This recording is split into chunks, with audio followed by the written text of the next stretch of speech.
Okay, Owen, so everyone on their position and ready to continue. Okay, excellent.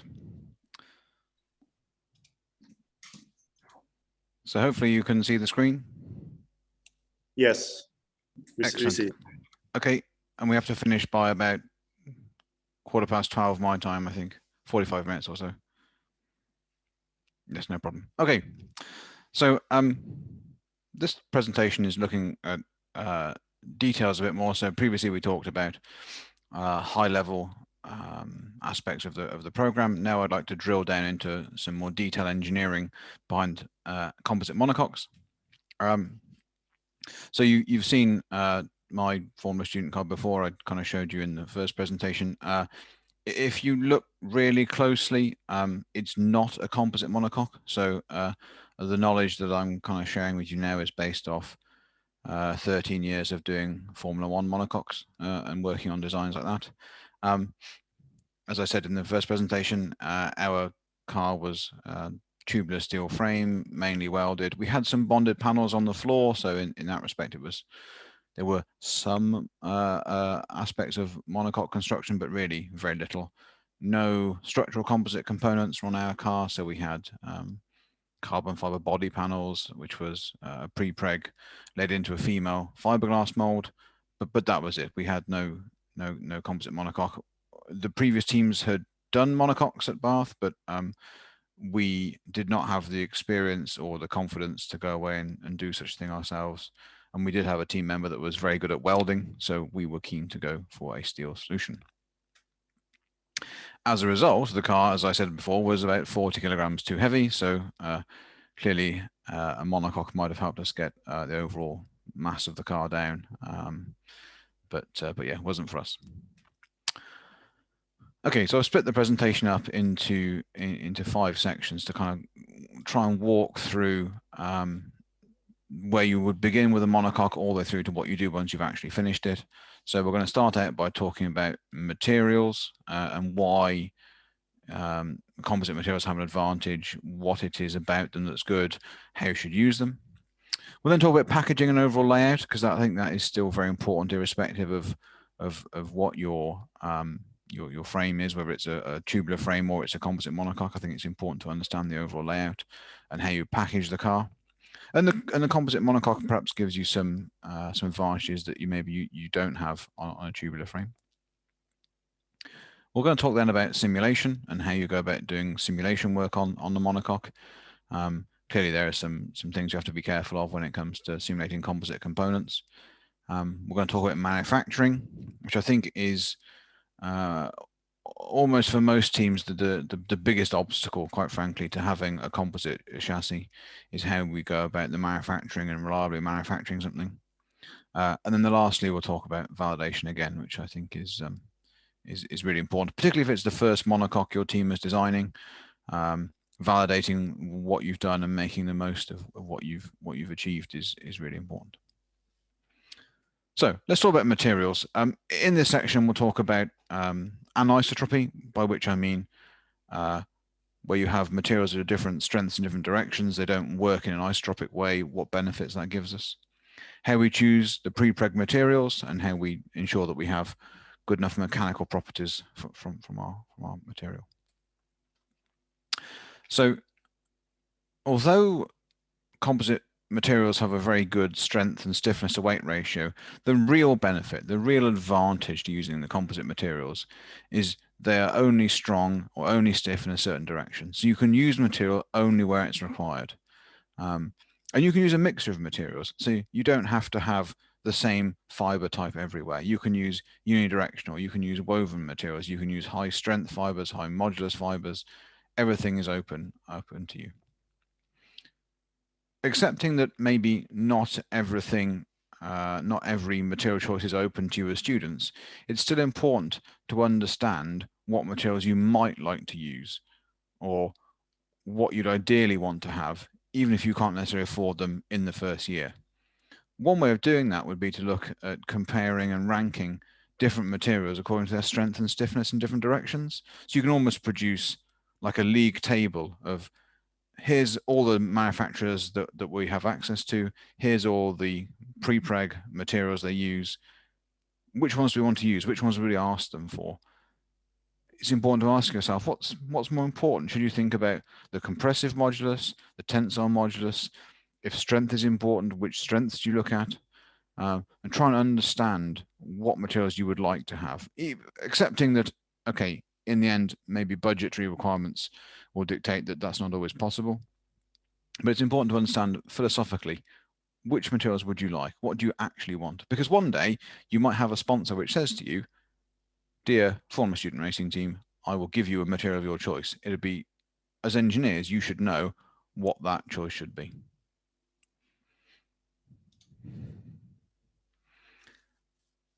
It's important, if you can, to strive for good overall efficiency within your mass targets. So as I've said, you can use unidirectional, you can use woven, but try and improve that overall efficiency as best you can. Excuse me.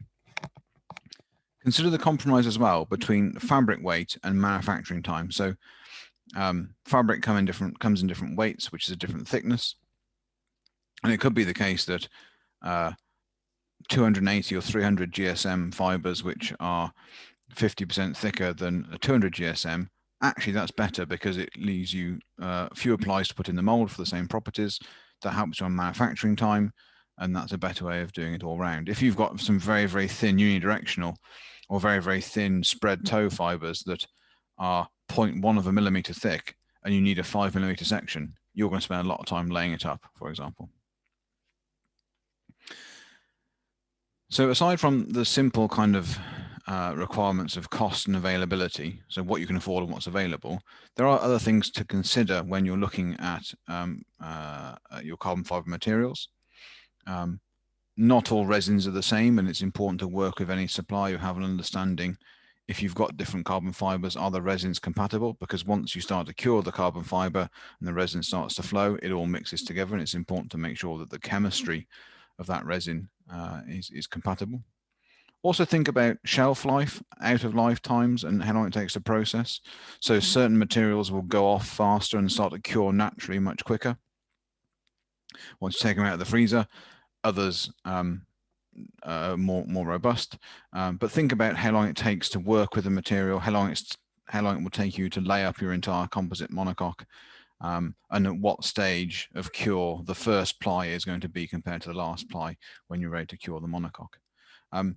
Think about toe sizes. So when I talk about toe sizes, I'm talking about the different thicknesses of the weave. And let me see if I can show it here. It's not so easy, but on this picture here, I hope you can see the red laser pointer now.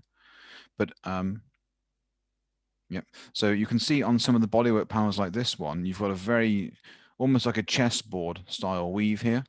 So this is a very different sort of toe from something that you see in the details of the monocoque, where you've got these cutouts in relief. So you couldn't use, for example, this big wide toe material here on the monocoque in this area, because it won't drape very nicely over these features. You won't have the definition. So that's something important to bear in mind as well. Consider the advantages too of different types of fiber. So I kind of mentioned it already, but not all carbon fibers are the same, in the same way that not all aluminiums are the same or not all metals are the same. So you can have different fibers which are stiffness based, some are strength based, depending on the fiber material. And it's good to understand where you might want to use them. So if you've got an area where you're worried about deformation because you want to give a good base for the wing, for example, or for the suspension, actually stiffness and stiff fibers are probably more valuable. If you've got areas where you're having to withstand a certain strength, or you've got some high localized loading, then maybe the higher strength material is more useful there. As I said, the spread toe material, like this sort of material we see here, that's great for flat structures. Like floors, I think floor is the ideal example, like an aerodynamic underfloor. It's great for that. But if you're trying to follow complicated geometry, it just doesn't work. So manufacturer's material data is pretty much the first place to start, I think, when it comes to looking at different materials and how you would assess them. If you have the luxury, then using some kind of material testing is a great way to do things, and might actually be a good way of starting working with the material.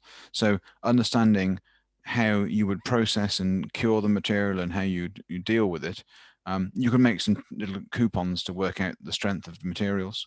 If you're doing that, it's important to make sure you're using a representative manufacturing process. So if you're going to test, for example, some samples to work out the tensile strength of the fiber, and you've got a certain way you want to manufacture your monocoque, then making sure that your test piece is made in the same way as the final monocoque ensures that when you have your final monocoque structure, it has the same properties that your test told you. It's quite rare, I think, that you will have a component or an assembly which is entirely made of carbon fiber pre-preg. You're going to have some inserts, you're going to have structural adhesives gluing different parts together. So it's important not to forget the importance of understanding how strong those aspects are as well. So if you've got a design where you've got some outer skins you're putting into a mold, outer plies into a mold, and then there's an insert which is going in after that, and that insert maybe is where you're fixing a suspension mount or a roll hoop mount or some steering parts, then practice laying up that sort of structure, but also then testing how strong that bond is. We see lots of examples where we've got sandwich panels laid up, so a skin and another skin with some core between it, and an insert, and teams are using that to look at pulling inserts through skins and checking that when they've done a completed monocoque, that the suspension attachments, for example, will be strong enough. Just because it is a composite structure as well doesn't mean that you should ignore general good design practice for any kind of structure. So if you've got sharp changes in the stiffness of the component, then you get stress concentrations. I think that's certainly true of anything. It's particularly true of metallic parts when you have fillet radii and blends between cross sections. The same is true on a monocoque. So if you have a composite skin separated from its other skin by a honeycomb or Nomex or a core of some sort, or a foam maybe, putting a stiff insert in will attract some stresses to the edge of that insert. So softening off the edge of the insert where it meets the core is quite valuable as well, to try and stop having a really sharp point which will cause some internal stresses. It helps, I haven't got any in here, but it helps as well if you're designing the monocoque and designing those sort of details, to have some sketches rather than modeling things straight into CAD. Just a piece of paper, sketch out the sort of designs you want to achieve. It's a very flexible way of doing things. And that brings us on quite nicely now to talk about the overall layout and packaging. So a lot of the approaches we're going to talk about here are similar to what you would do and perhaps what you're used to doing on a tubular frame car. So I hope that nothing here is completely revolutionary. But by the same token, the monocoque takes away some freedoms that you would have had perhaps in the tubular frame car, because of the manufacturing process of starting out with a mold that is the final shape. You can't just sort of add extra bits onto it. It's more limiting. Whereas with a tubular frame chassis, you can adapt it as you go along a bit more easily. So let's start off by talking about seating positions. So there are some technical regulations. I've kind of taken a drawing from the regulations here, but there are some technical regulations which kind of influence the overall car size. If you look at Formula Student cars in general, they're all basically the same size now because of the template. But it does influence, but there are some freedoms still within that. So you can change the seating position, you can change the seat back angle, you can change how the driver sits in the car and sits in the monocoque. That's okay. Things have moved on since I did it, but my honest impression is that that's almost impossible to assess in a CAD package. I think it's one of the most difficult things to have a CAD model and understand, is the CAD model comfortable? Because it can't tell you, it's just a CAD model. So what I would recommend strongly is making some kind of jig to mock up different seating positions, an adjustable jig. So you can put a driver of a certain size into this jig and see how the car feels. It's also worth doing a big driver and a small driver and check for things like, can they see the tires? Can they see the front wing if you've got one? How easily can they move around inside the monocoque? The jig doesn't have to be anything particularly robust. You know, plastic tubing is quite useful for looking at tubular designs of chassis. But for a monocoque, maybe wood paneling is useful. You know, simple bits of plywood taped together or glued together. It can be very simple because you're going to do something which you think is sensible and then change it, and then change it for a different driver, and then try different things. So I would strongly recommend it. As part of that assessment, you're going to look at the layout of the controls and ergonomics, and the layout of the driver controls really heavily influences the forward packaging of the monocoque. Some teams will still run 3 pedals, accelerator, brake, and a clutch. But if you don't have a third pedal, you've got to think about where you're going to mount your gear shifter and how you're going to control the clutch. Is it going to be a lever on the gear shifter? Will it be something on the steering wheel? And how will that affect the overall layout of the monocoque? I've got 3 examples here that I think are kind of bookend that problem. So the steering wheel position requires some kind of compromise, because the steering effort, how hard the steering is and how fatigued the driver gets, depends on the angle of his arms relative to the wheel, and also influences where you might put the front roll hoop and the steering rack, because the whole thing is quite tightly constrained. In this first image, you can see here we've got almost a vertical roll hoop. The roll hoop is near enough perpendicular to the ground, and the driver's back is very upright, almost to the point actually where his head is being pushed forward because of this contact with the seat back and the headrest. The steering wheel is also almost vertical. It's a slight angle to it. You can't see very well perhaps, but it's almost vertical. And the steering axis is here where the cursor is. So the whole steering system has to have like a little gearbox down to the steering rack at this point. This is a sort of car which I think would be quite difficult to drive. You can kind of do it just sat in your chairs now. You sort of lean forward and try and drive. I think that's quite a difficult thing to do. So here's something which is different again. So in this car, again, we've got a more or less a vertical roll hoop. The driver is sat slightly lower. You can see the shoulders of the driver are slightly lower, and he's slightly more inclined. You see the angle of the driver's chest is coming back, and the head is not pushed forward as much by the headrest. The wheel again is close to being vertical, and the steering system has a bit more throw on it. So the front wheel centerline's a bit further forward. So there's some ergonomics here with respect to how the driver's arms are going. The third example is probably the car I think I'd like to drive the most. It's a very low chassis design, so the upper part of the chassis sits here, and the driver is sat nicely inclined back. It's almost like a go-kart in terms of freedom. So you can see the driver has a good freedom to the headrest. He's got lots of clearance to his arms. The steering wheel is inclined at a nice angle. It's still quite close to the steering rack, but as a layout, it's quite nice. So if you can do something like that and maintain all the requirements for structural equivalency, then maybe that's a nice ergonomic design. And certainly, it feels like that sort of design would allow a driver of any size to get in the car and drive it. The trade-off there, perhaps, is stiffness. So if your sensitivity shows you need a good monocoque stiffness, then maybe there's some compromises there as well. Having talked about the steering layout, it's important as well to think about the pedal box and how the front of the monocoque is designed with respect to the pedal box. So in this example on the left-hand side here, you can see the anti-roll bar and the springs in particular are very high on the monocoque. So the driver's eye line, he probably can't see directly over here and see the front of his car. If you imagine a line trace from the driver's eyes that passes over the top of the springs, the driver probably can't see until here on the center line. It's right off to one side. So he's got quite a big blind spot in this region. But you can see the slope on the side of the monocoque. So the driver can see over this edge. He can see the front tire quite easily. He can see the front wing. And you can see in this case, there's a cone here. So he can see as he's going past the cone. So maybe this is acceptable, but you couldn't check it without a jig.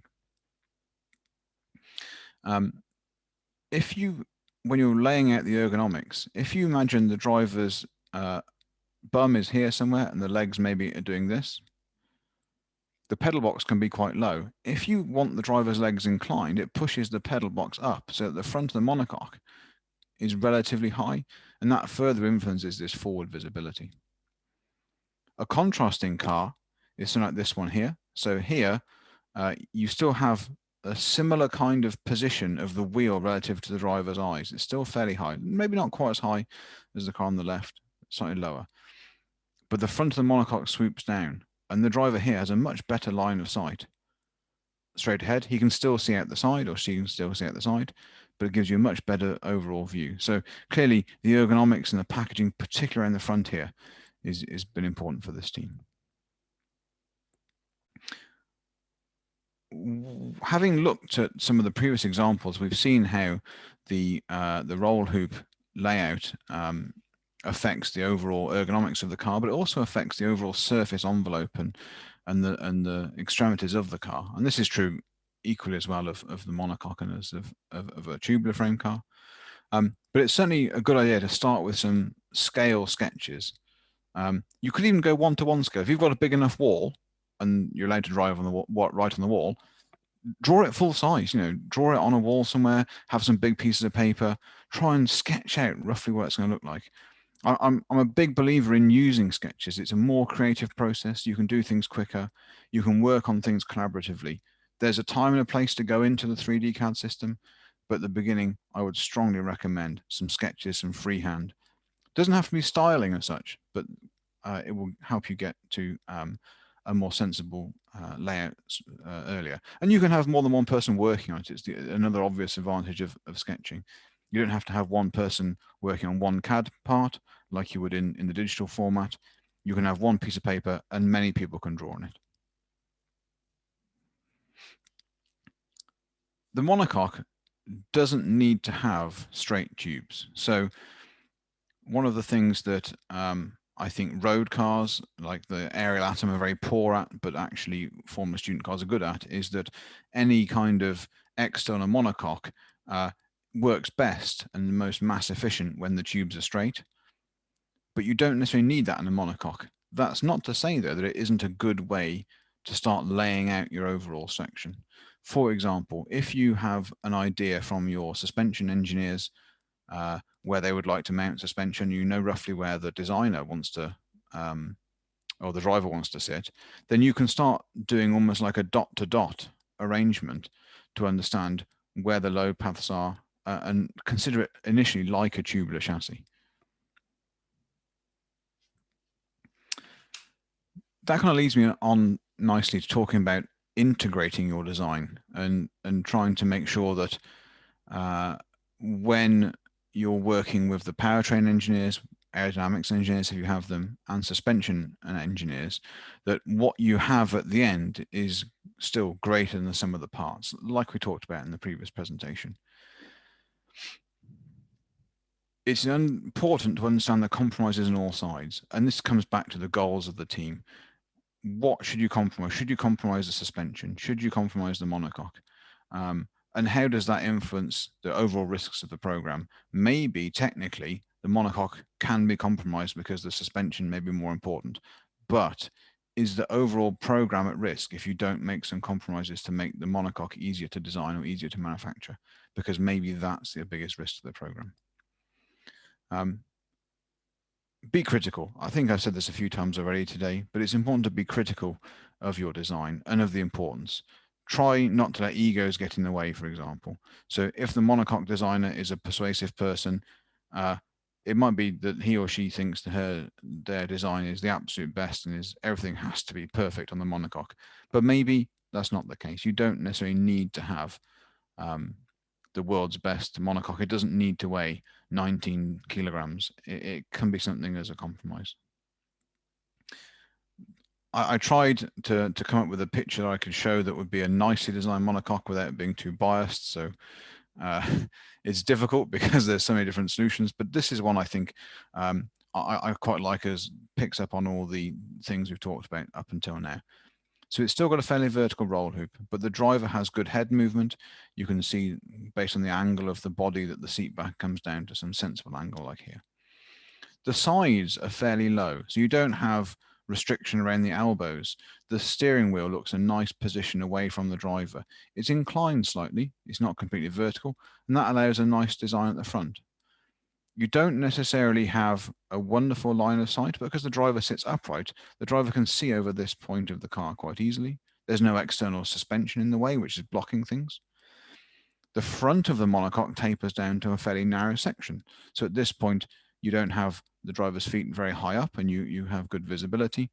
You can see over down the side here that the driver can see the tire, he can see his front wing, or she can see his front wing. It looks like a nicely thought out, well-designed monocoque.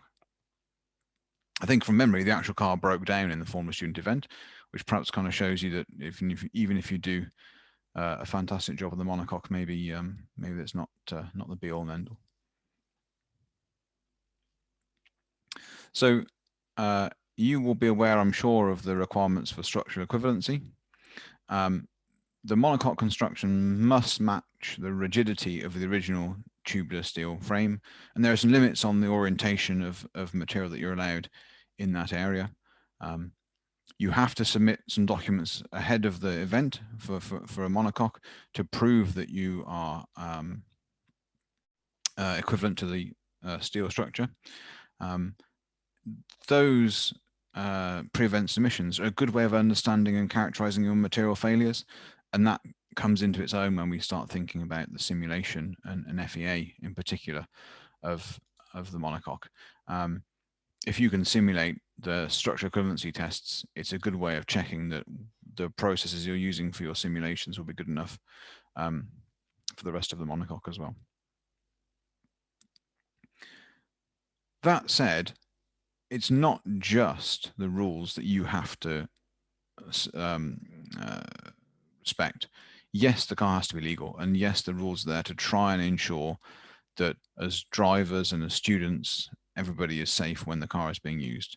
But it is you and your teammates who are driving this car. The monocoque and the primary structure of the car is your main protection from anything going wrong. We see some examples in the Formula Student world where teams are using their car outside of sanctioned events. So they're not running them at Formula Student events, they're doing hill climbs and other things. I'm not saying that's definitely unsafe, because unsafe is a sort of a relative term, but it's very important to understand the overall strength and the durability of your car, particularly for designs where you've got the suspension members pointing towards the driver. And you can have penetrating injuries and so on that would come from a crash. Over time, the Formula Student regulations and rules are kind of taking away some of the design freedoms, which makes things a little bit safer. But even so, it's important to consider your responsibility as a designer and as a professional, and to build actually on one of the questions from the first lecture. About whether you should be good motorsport engineers or you should be good engineers, full stop. Well, clearly, a good engineer is looking after the health and safety and the well-being of the end user of their product. It's also worth making sure that when you come to scrutineering or even design judging, you've got some cross sections and drawings of the monocoque, how it's constructed, what happens inside it, because it helps kind of get you some more points, I guess, on the plus side in design judging. But also, if the scrutineers have a question, it's sometimes difficult for them to see how the monocoque is constructed, whereas on a tubular frame car, it's a slightly more transparent situation. Fundamentally, though, it is still the team. It is you as engineers. You have to be satisfied that your design meets the rules, and perhaps crucially, it'll survive the worst case loading. If the car rolls over, if there's a side impact, are you happy that your driver, your teammates, your friends will be safe and protected? Okay, let's talk about calculations and simulations. So I've talked a little bit about where you can where you get some benefit from doing some of the equivalency calculations. But let's talk about how you go about doing the simulation. I think this is something that maybe is slightly scary when you start out doing simulations of composites, but in reality, they're like any other structure. It's like any other simulation. So where should you start? I guess is the obvious place. So if I'm building a monocoque FEM, I'm thinking about the overall outer shape first. I'm not getting too worried about local details for how I put in suspension mounts. I want my model to be fairly coarse. And if I want to capture a suspension mount or a roll hoop mounting or an engine mounting, then I might consider a local model or even a test piece. I think I would always recommend in the first instance to treat your FEM a bit like a toy.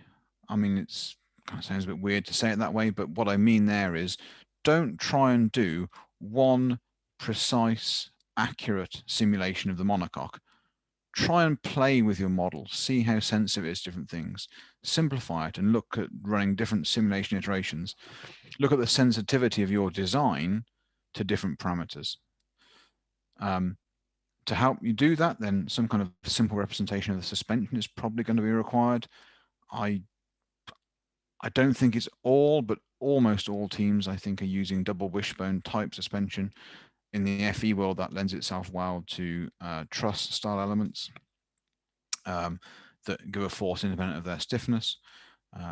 And rather than just build it straight into a monocoque simulation, you can trial things independently. So build a little model, which is just some truss elements of the suspension, check it articulates and moves and gives you the correct loads, and then put it into your monocoque FEM. If you're looking at different load cases, then inertia relief in the finite element world is very helpful. So what inertia relief does is it uses the mass that's distributed around the FE model and uses that to react input forces through that you have specified through the tire or through the wing. So as a good example, if you're putting suspension loading in through your tires, you can add in reaction points of inertia relief for aero loads or for the main mass of the car, mass of the driver, that sort of thing. You can include your engine or your accumulator. You can include some of the larger drivetrain masses. And balance the car out that way. There's no kind of right or wrong way of doing it, but that's the sort of thing that you should probably consider as you're building your simulations.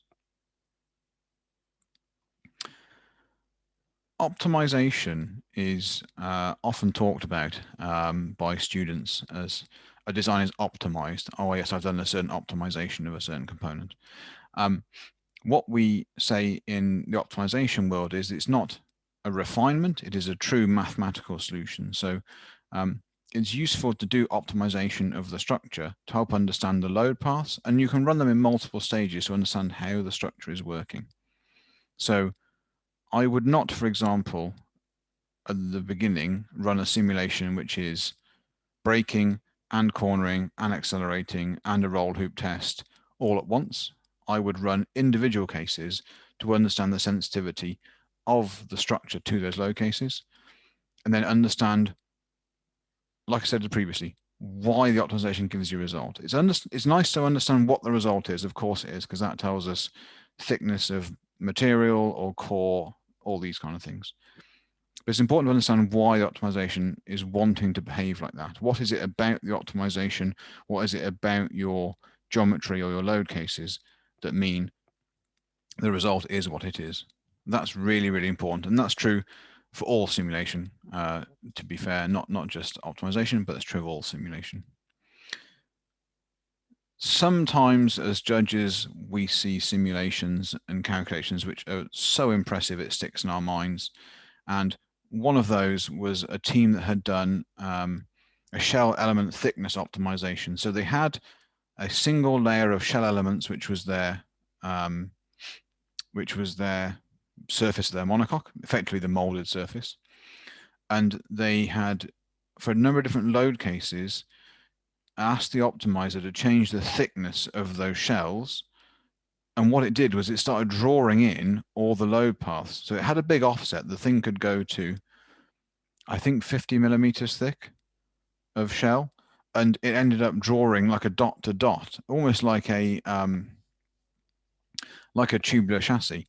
It was a really effective way of visualizing the load paths, and you could see areas where the optimizer put a lot of thickness where you had the need for reinforcing. So it was putting lots of thickness around, for example, the area here on the monocoque where the cockpit runs into the dash area. There's a lot of thickness here. There's a lot of thickness in this region as well, where you had a lot of suspension loading going on. It was drawing some nice lines from some of the suspension mounting here up to the roll hoop. It was a really, really interesting way of viewing it. And it was a good example of where the team had used the simulation as a bit of a toy, as a bit of a tool.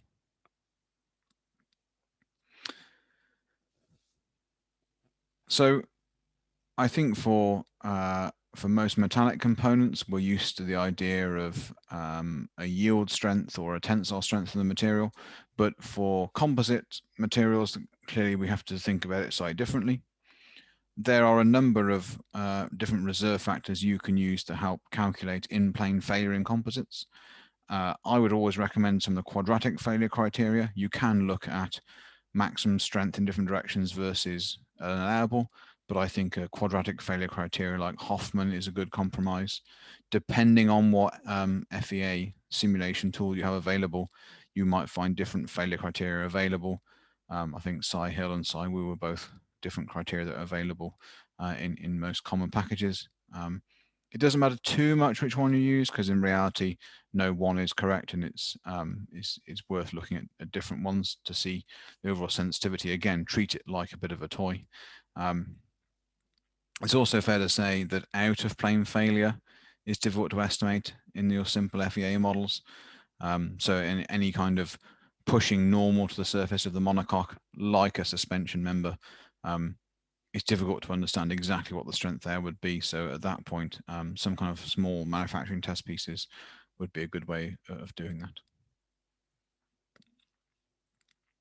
When you're doing the laminate design, it's important to look through the different stack of elements and stack of plies. So I've taken this one. This is actually a Formula One monocoque. It was from I think it was a RedBull from a long time ago that we wrote as a technical paper. This is plotting stress in the one direction of the fibers, the longitudinal fiber direction, and you see the thickness is the z-axis, and then there's stress along the horizontal axis. Different materials are given different thickness, so there's a woven material here, some unidirectionals, a woven material, some more unidirectionals, and so on. As a designer, I'm looking through these ply stack plots and looking at which of the plies is failing and how the stresses are distributed. It's no coincidence that all these unidirectionals and these here are on the same gradient. So as you go through the thickness, you can see the 1-1 stress is changing, which means this is probably a bending case. But you can look through the laminate stack plot and see which fibers are failing and in which directions.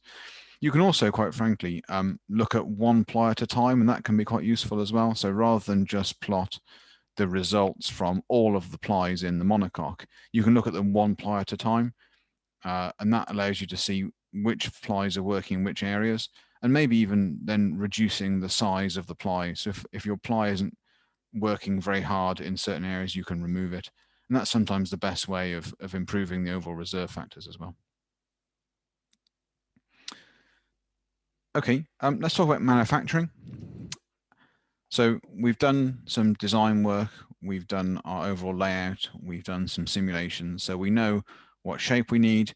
We have some confidence in the design from an FEA perspective.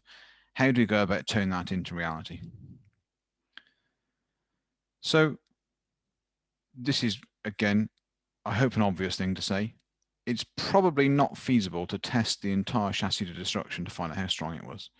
I think that's probably true of anybody that's ever done Formula Student. So it's worth being honest about what failure modes you're expecting to see, and then thinking about what prototyping or test pieces you might want to do to check those failure modes. You can then use those results to help guide your manufacturing processes, and that kind of links back to the safety we talked about earlier. But things like insert details, where you've got hard points for suspension, it's important to think about testing of those, because that sort of thing is difficult to estimate through FEA.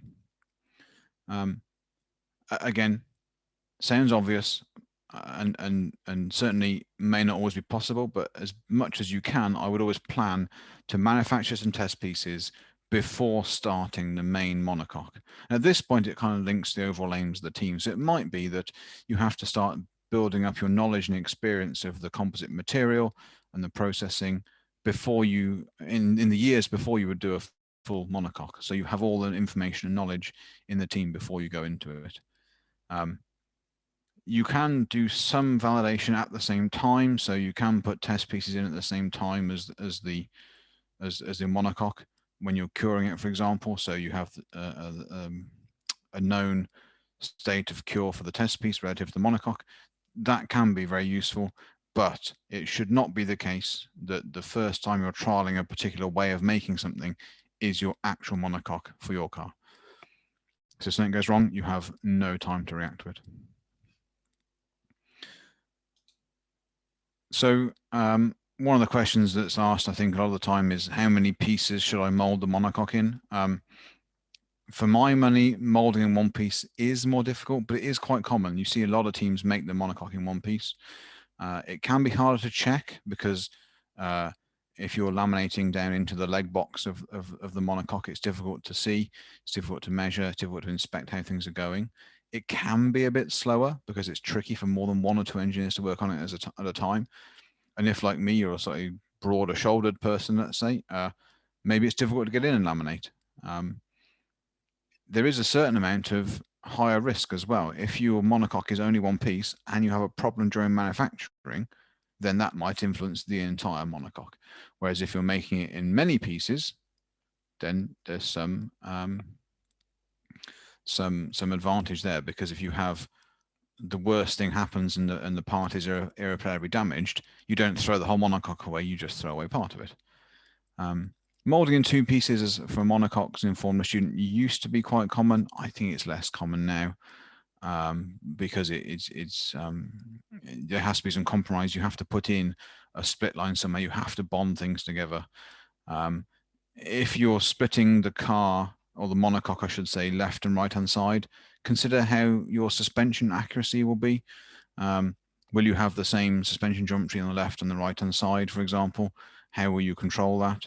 If you're splitting between top and bottom, then sometimes you can help ensure that by making sure that the suspension mounting points are all on one side of the monocoque, for example. If you do make the monocoque in more than one piece, again, should be obvious, but think about how you're going to join it together.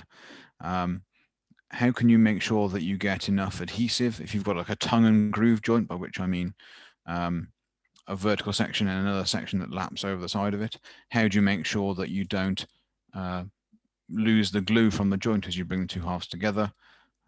Maybe you need to add some fresh material. So if you've got two cured sides of a monocoque and you bring them together, do you need to then add more material around that joint and more fresh material, some fresh resin to reinforce the joint? The jointing, again, is a good example of where maybe a test piece is useful to see once you've joined it, how strong it is compared to the rest of the monocoque. So pre-preg is not the only approach to inform a student, but it's a good place to start because you don't have to worry too much about how much resin you add. But in the case where you have to add resin, make sure you weigh it out properly, because if you're not careful, you end up with a component or a structure which is basically just resin, and you reduce some of your mass efficiency there. Work alongside your material supplier as well. So trying to make sure that you work with them to make sure you get the right strength and stiffness, and work with them to define the cure cycle. So what temperature you should put the monocoque to, how long for, and how you check that the exothermic reaction inside the plastic has worked properly. One of the things I like about this picture, which is worth bringing to your attention, so we talked about the different weave sizes and toe sizes. On this car, you can see you've got some top panels on the top of the monocoque here, and down the sides, we've got this big spread toe, which flows nicely over over the body panel and on the main top of the monocoque. But on the details in the suspension area, you can see it's a much finer toe, much finer weave. So this team has spent some time looking at which material is best for which area. I thought that's quite a nice one to point out.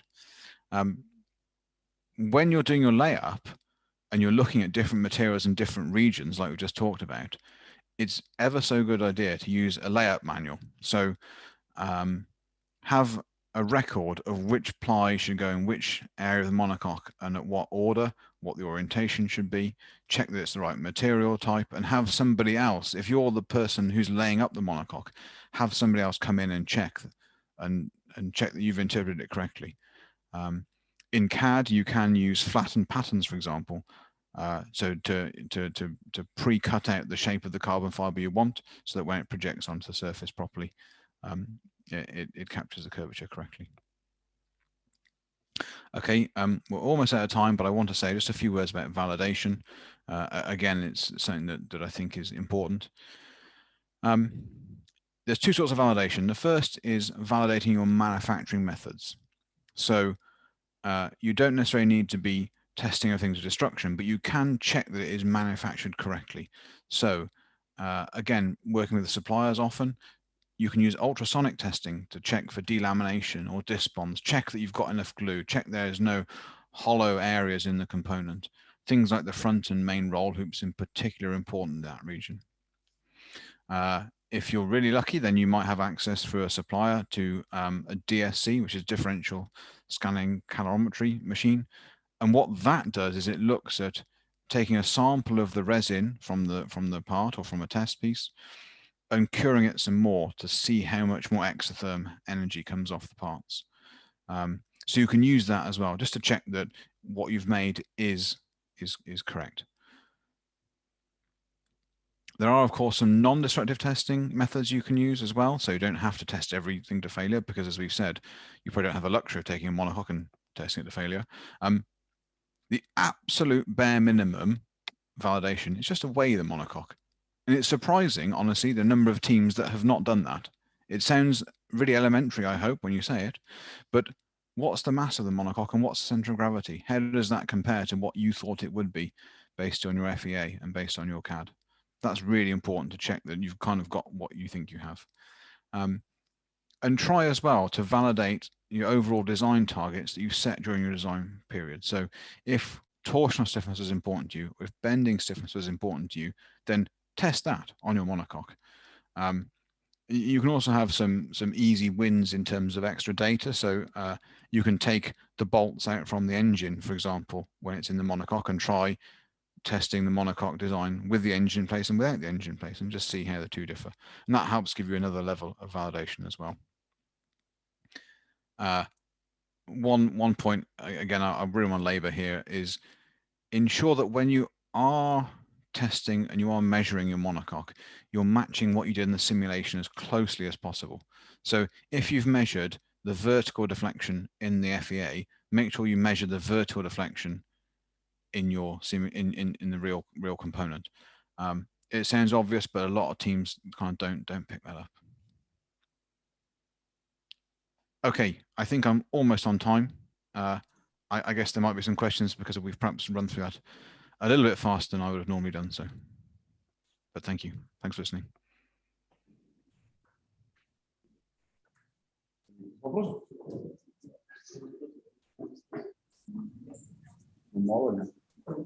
How do you think when teams should start creating monocoque? Okay, so I think what I would say is although a monocoque is a great idea, I would not have the monocoque as the first composite component that I would produce in my team. So I would be sure that I had in the team a good knowledge of manufacturing of composite material before I took a monocoque. So I would be used to producing bodywork panels and brackets and other pieces like this in the composite material before I would go and do a monocoque. I would think as well about whether I would do a full monocoque or whether I would perhaps only do a monocoque from the roll hoop forwards and have a tubular frame at the back. I think it depends on the ambition of the team to some extent, but you can still do a nice, a very competitive car without having a monocoque.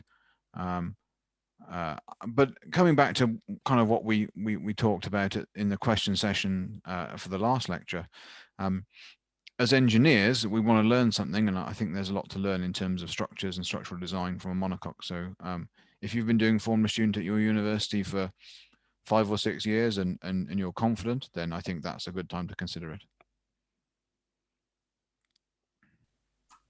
What the minimum amount of people should be to start? In terms of people to help design a monocoque? What the minimum amount of people should be to build a monocoque? Yeah, okay. I think a team of 3 is probably a good starting point. There's no hard and fast rule, certainly, but I think to design and build on your own is almost impossible, particularly if it's the first time you're doing it. So I would think 2 or 3 people is the sort of the team I would look to assign to do that level of work. Particularly on the designing and simulation side, there's lots of little details that you might have to consider, and that might need more than one person to run simulations and to make test pieces. And even when it comes to laying things up, it's too big a job for one person. It's good to have at least 2 or 3, I think.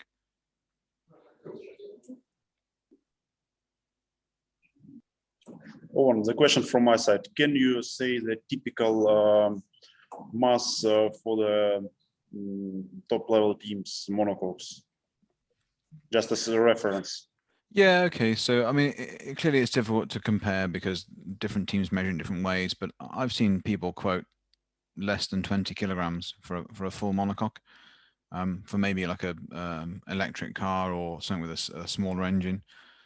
Yeah, it can get down to sub 20 kilos, which is very impressive for me. But it's linked as well, of course, to the overall layout of the car. If they've designed a really tight package for the driver, then of course the mass is going to be less because there's less of it.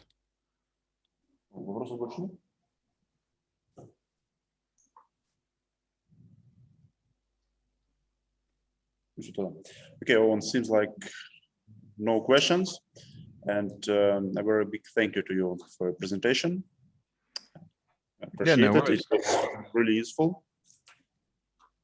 Yeah, no, thank you very much. And look, I really appreciate the time to talk to you today and to be invited to talk at this event. And thank you very much. And I wish you all the best and good luck with the rest of this event. Thank you. The last maybe more organizational question. If the students will have any questions, can I send it to you? Of course you can. Yes, not a problem. Okay. Thank you. Okay, thank you very much. Goodbye, everybody.